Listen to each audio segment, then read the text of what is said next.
This is the February 4th edition of the Braidwood Beat, and we're here today to talk a little about everybody's favorite subject this week, snowplowing.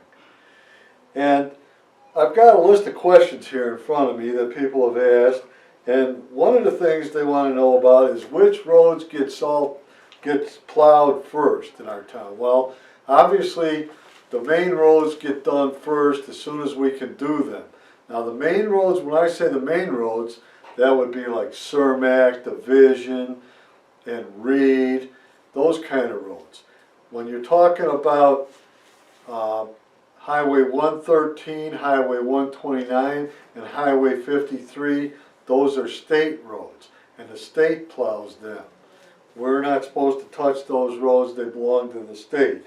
However, we do occasionally run one past on them or something to try and keep them open a little bit until the state gets here to do them, because they don't always get here when they're supposed to.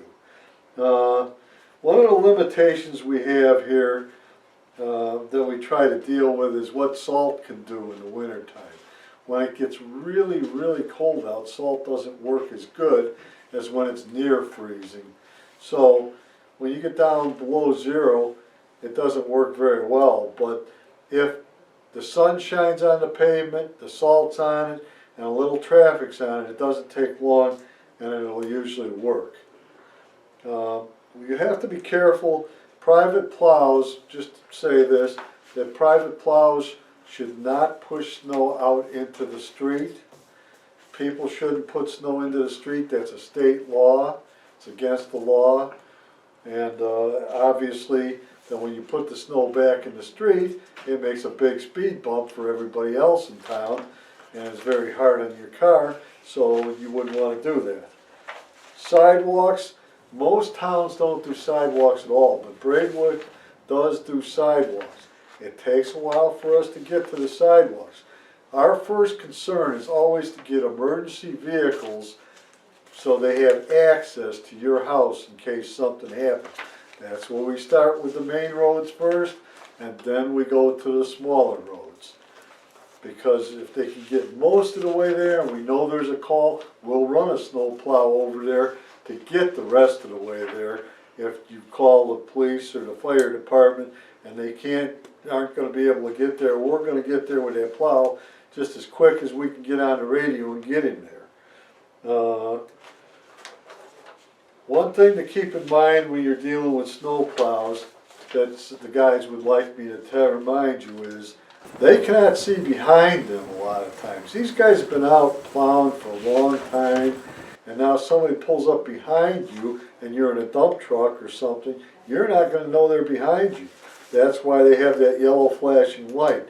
Do not get close behind the plow. He might turn on that salt spreader and put salt all over your car. You wouldn't like that too much. A lot of people also would like to know why they bury in the end of your driveway. It's not even possible to not plow the snow to the edge of the road and to miss every driveway. It doesn't work. Anybody that's ever driven a snow plow will tell you that isn't possible to do. One of the things, the questions we're asked sometimes, we get calls here from disabled folks, some seniors that are not in the best of health and have financial restrictions. What can we do for them? Their driveway's plowed in and they can't get out of their house a day or two later.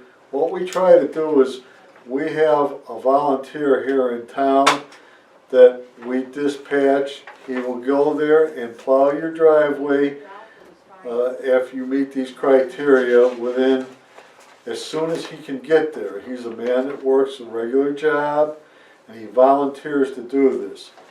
I'd like to thank him personally. I think he's a big asset to this community. His name is Tony Altieri, and Tony has always helped out doing this for the people in this town, and I just really appreciate him. Thank you.